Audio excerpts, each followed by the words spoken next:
Alors, on va faire une vidéo aujourd'hui autour de la culture jeune. Donc, c'est une vidéo qui ne s'apparente pas forcément à de l'écrit 1 ni à de l'écrit 2. Ça peut aussi bien servir pour les écrits que pour leurs oraux, voire même renseigner des enseignants sur les motifs d'agir des élèves. On va essayer de catégoriser, de décrire, de définir les cultures jeunes et de voir un petit peu quels peuvent être les impacts en termes de pédagogie, mais aussi dans les choix d'activités qu'on peut proposer aux élèves. Donc s'intéresser à la culture des jeunes, car dans la culture jeune, il y a en effet plusieurs types de cultures qui peuvent s'opposer, mais qu'on peut regrouper sous cette appellation. Ça peut permettre à l'enseignant de PS de comprendre leurs motifs d'agir, les motifs d'agir pluriels des jeunes.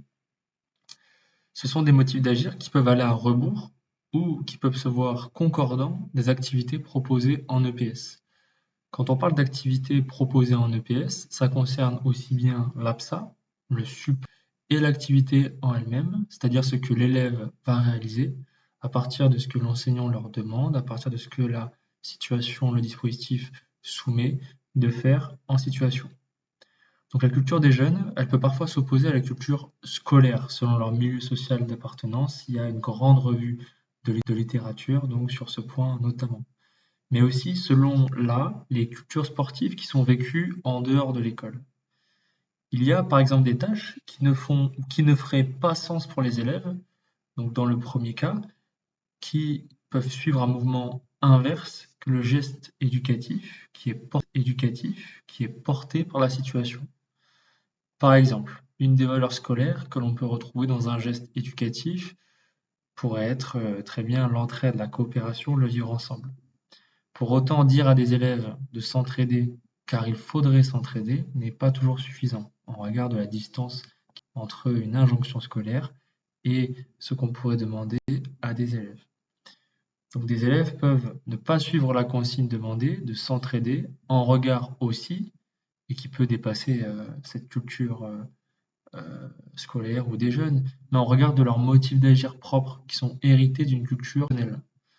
Un exemple dans les activités d'opposition qui a été décrit notamment par Mascret qui a travaillé auprès d'une population en REP, donc des jeunes plutôt issus des milieux sociaux défavorisés et dans des quartiers, notamment à Marseille.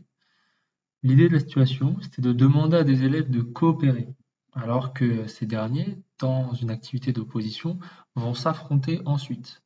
Ça peut ne pas faire sens pour eux, car demander à un individu de coopérer avec son futur adversaire, ça peut ne pas être très significatif pour les élèves. Ils peuvent donc refuser de s'entraider. Dans ce cadre, la demande enseignante n'acquiert pas de signification à leurs yeux. Il y a des conditions qui méritent d'être installées dans cette situation, voire même dans toutes les situations, pour que l'entraide entre les élèves elle devienne effective et qu'elle devienne significative aux yeux des élèves, pour ceux les plus éloignés des codes scolaires, et que, in fine, cette entraide, elle apparaisse nécessaire pour eux. On peut imaginer, dans ce cadre, rendre additionnels les scores des élèves, les rendre interdépendants, pour que l'activité en opposition de l'un soit dépendante de l'autre.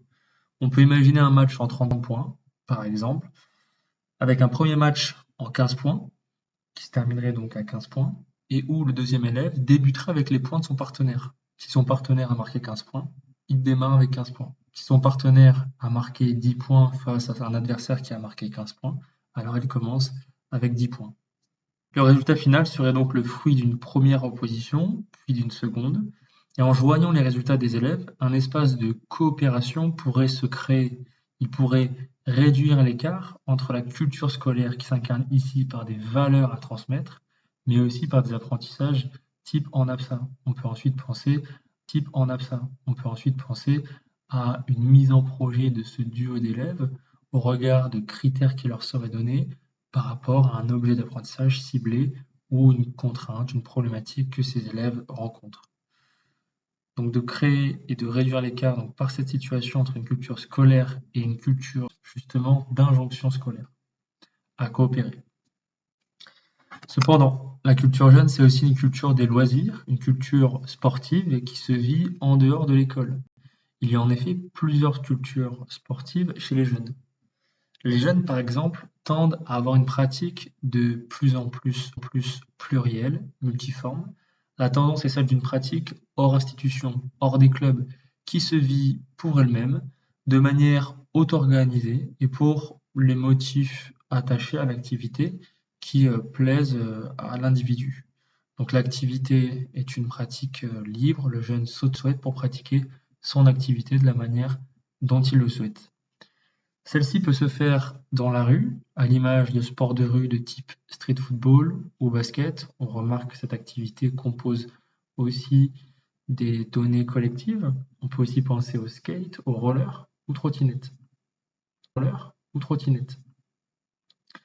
La pratique de musculation peut elle aussi se faire dans la rue ou encore chez soi au regard de contenus numériques consommés sur le web qui alimentent la pratique du jeune en musculation. Un même jeune peut d'ailleurs cumuler les activités et ne pas se cantonner à une seule activité, voire à un seul mode d'activité. Cependant, les jeunes issus des milieux sociaux les plus défavorisés, et en particulier les filles, sont les plus touchés par le manque d'activité physique. Les filles des milieux sociaux défavorisés sont celles qui pratiquent le moins. Il faut donc prendre en compte ces caractéristiques et en faire des propositions dans les copies d'écrit d'eux ou lors des oraux pour en faire des situations d'apprentissage, des projets de séquence. Car oui, il faut sortir des situations d'apprentissage dans les propositions qu'on soumet au correcteur. Ou encore de faire des propositions avec des dispositifs à l'école en lien avec l'AS ou des dispositifs divers type les 2 heures de sport supplémentaires au collège. Ça, c'est un facteur clé étudiant en écrit 2, car c'est au cœur du métier d'enseignant et de ses enjeux de tous les jours. Enfin, les jeunes se projettent aussi différemment dans la culture sportive en regard d'autres loisirs qui sont attraits au monde numérique.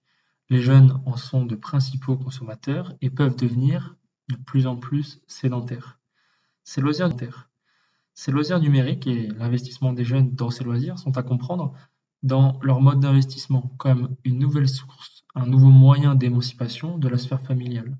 On retrouve ici un petit peu l'idée qu'on a avancée précédemment, c'est-à-dire une pratique auto-organisée, hors de toute institution, qui se voudrait pour le jeune d'aller rejoindre d'autres jeunes et de s'émanciper peu à peu de sa sphère familiale, de rejoindre et de créer une culture jeune à partir de ses codes.